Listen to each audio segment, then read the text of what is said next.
Seeing none, we move into priority business. Update from the building committee. Greg? Chris? Sorry, Greg and Chris, sorry. GNC. Here he is. You only got 5 left today.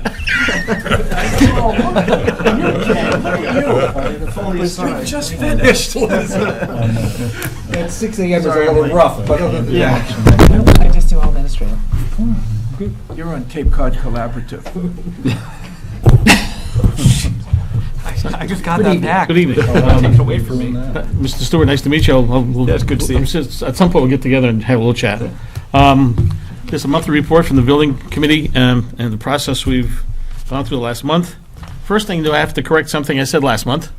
Last month, I talked about portable classrooms that we potentially be using for the building project when we start construction. And I mentioned the town of Lexington. I was in error. It's the town of Lincoln.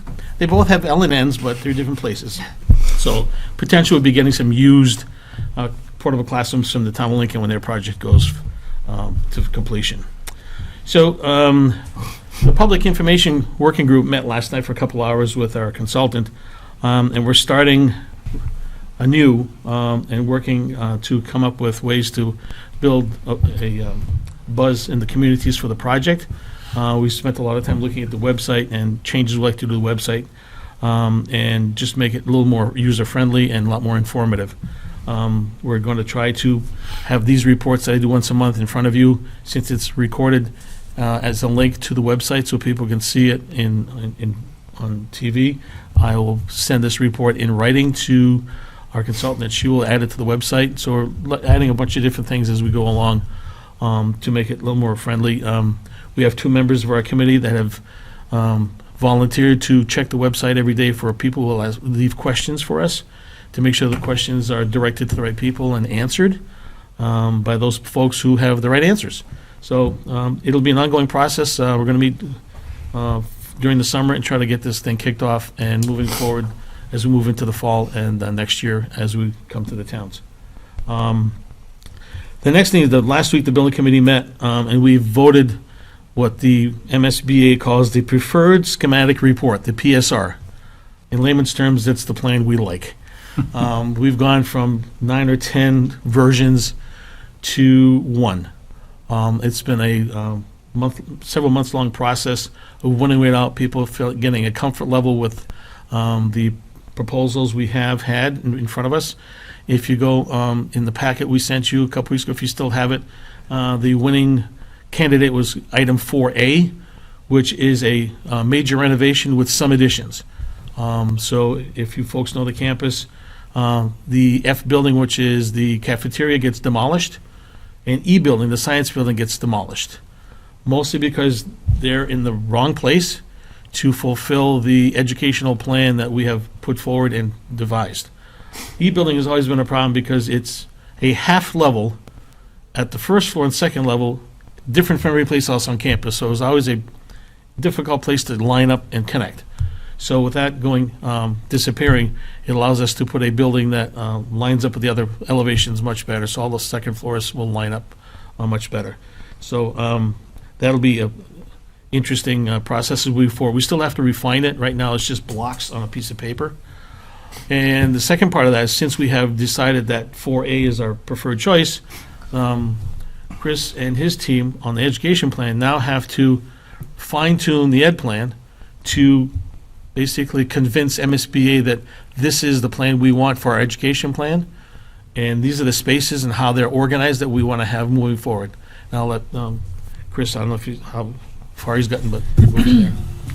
Well, an example might be in the 4A plan, the cafeteria sits inside the gym, kind of towards the center of the school. In the B plan, the cafeteria was more on the exterior. And one of the things that we're looking for in the school is to create as much community and connection and interaction as possible. So when you put a cafeteria on what is basically the town square of the school, you create sight lines and interactions where people are going to be moving and kind of bumping into each other informally, and that'll create stronger relationships. So we'll go through each part of, kind of look at 4 4A and the different choices that are made there, and then you connect that back to things that we were looking for that would enhance the educational program. That would just be an example. So it isn't a changing of the educational plan, it's really just adding on, and here's why 4A serves us best, and this is what we think we could get out of that. So with that work being ongoing, the whole idea is to submit the PSR, the preferred schematic report, and the backup from the ed plan to MSBA for July 1. They then have 30 days to review it. So actually 60 days, end of August, they'd be getting back to us. So sometime in the fall would be moving forward with they're okay to move forward unless they have other questions or issues for us to deal with. In the meantime, we'll still be working on a refined schematic design. We take the blocks that you see in that plan and finesse them. When you get down, drilling down to, for some, part of the issue is for some folks looking at, a staircase and where it was and how we get from point A to point B. Those are the types of things that the plans will get refined more. And as you refine the plans more, the cost estimate gets refined as well. So that's going to be part of the whole process. The next thing is that Lower Cape Cable TV has, we've been meeting with them, and there are several things that they are integral part of the program moving forward. We'd like to keep them on campus and part of the educational program we have moving forward, but there are lots of moving parts. For instance, Comcast's contract with the 5 towns, it's Brewster, Eastham, Orleans, Wellfleet, and Truro, have a contract with Comcast that funds the 5 towns' cable TV PEG access. Part of that money then gets negotiated with the 5 towns and Lower Cape Cable TV so that they get their money to operate. And then their contract with Nassau Region is up for renewal. So all these moving parts are happening at the same time. So we'll be dealing with that as well. You folks, in one respect, us in another, looking for spaces to keep them on the campus. And also as we move forward that the contractor and the architect the project manager and the architect have been told that no matter what we do, the signal can't go dead. I mean, because they control the hub for all 5 towns for their public access TV. So that'll be a project when B building gets renovated that cannot be turned off. So those logistics are things we have to deal with. And lastly, I got my last page here, is that on the 26th of June, hopefully you've already been apprised of this through an email, that we are having a informational meeting sponsored by the building committee, the project manager, and the architect, inviting all you folks, the building committee, all 4 town administrators, all 4 finance committee members from the 4 towns, and all 4 select boards from the 4 towns. In Eastham, because that room was available through the diligent work of Ann Teft, it'll be filmed, so we can add that to our website. And the discussion will be on a couple of things. The first one will be an update for folks on the building project. Some folks are more up to speed than others, particularly town administrators and boards of selectmen, but we'll have a brief discussion about that with the project manager. But the meat of the evening is going to be a discussion about a design bid build, which is the normal way, quote unquote, we've been doing things down here for years. You design a project, you put on the street, people bid on it, and you take the lowest bidders and you start construction. So that's design bid build. There is a process that Commonwealth of Massachusetts allows called CMR, Construction Management at Risk, where the first thing you do after the towns are gracious enough to give us the funding, the first thing we do is we pre-qualify and pick our general contractor before the plans are completed. The general contractor is then on board and hopefully will help the team, design team, and the project manager find ways of making the project more streamlined. Because at this point, Nassau Regional High School will be under construction for roughly 30 months. That's the schedule right now. That's why we need the portables. Half the campus move into the portables. We do half the buildings. We finish those. The kids move into those buildings, and then the other buildings get changed. So that's the major issue, and that's the major reason why we want folks at this meeting, mostly because when we go to the towns to talk about funding, We want to be talking about the project and the benefits of it, and not get mired in a long discussion about the benefits or lack thereof of the process of construction. Design, bid, build versus construction management at risk. I've been working with the project manager. We've been emailing back and forth on the slides and information, how it's to be presented. I asked them to put some handouts together so those folks who aren't there can get a copy, something hard for them to see. And again, we'll put this on the website, but those are the major issues at this point. And also the room in Eastham will hold 90 people, because that's, if you take a head count, that's all the people involved. You get 4 FinComs, that's 36 people, if they all show. 20 members of boards of selectmen, 4, it goes on. It's pretty amazing, but hopefully we'll have a good turnout. And it'll be our last shot before the summertime hits, bringing people up to speed and answering some questions, and getting a sense of where we go, because then the building committee at some point needs to take that vote and move that process forward. What did you say, June 28th? So, 26th. any questions?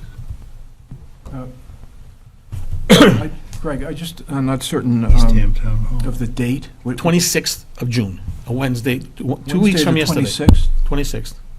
2 weeks from yesterday. Is this open to the public? Is it, or is it just the, Well, technically, it's a public meeting, but, we're just trying to bring folks up to speed who are going to look at the decision. So I'm sure folks can show up if they want to. yeah, okay. I'm not sure how 26th. much time they're going to have to ask questions.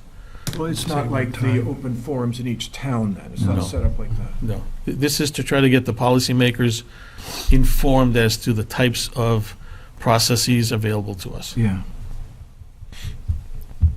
Other questions for Greg? Yes, Judy? I'm assuming that since you sent your PSR to the MSBA for Doing great. for their APPROVAL, that they can disagree with 4A. Well, they so much wouldn't disagree that they would want justification for what we want to do. Because they've already supported us in our decision last year to do a major renovation versus tear the whole place down and build a new one. Okay. So they're already aware of that. It's just fine tuning how we're going to put that plan into effect. So it would be more likely that they would just have questions or yes. issues that they would want Yep. clarification on. Yes. Sometimes it just comes down to how you, what do you call the space, the title you put on it, because it may not fit in their little neat grid pattern of what they want rooms to be called. I remember last time I did this, nobody wanted to call the teacher lunchroom a lounge, because you didn't want to sit at the bus and the teachers are lounging around, so it's all about semantics. Yes, Ian, I'm sorry.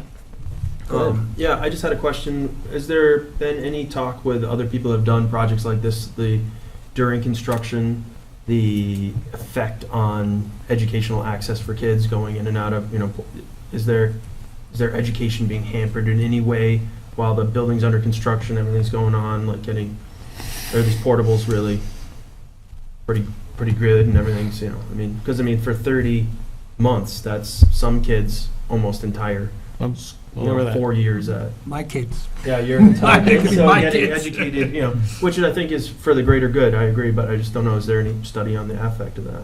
As far as a formal study, I have to say no. Okay. But the whole process is to minimize the impact on the school day, which is why we pushed the team to look at portable classrooms. They were loath at the beginning to even mention the word portables, and we said, listen, we've had portables before. There's a space out back, Yeah. and it would be much easier if you vacate the buildings rather than going one building at a time, which then you're looking at almost 4 years worth of construction. This way, it frees it up even faster for them to do that.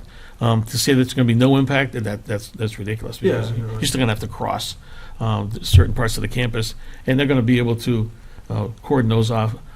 The hope is that summertime periods, there's going to be overlaps, so there's going to be a lot of work going on June, July, August, early part of September, before when the campus is pretty much empty.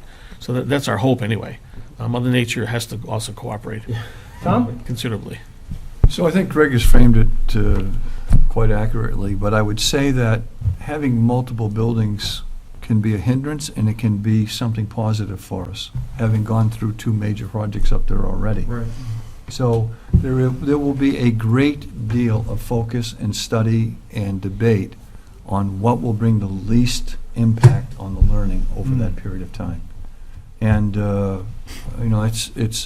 it's way too early for us to give any direct response to what it will look like. But, just a few years ago, we did all of the roofs and all of the windows on that campus in a summer.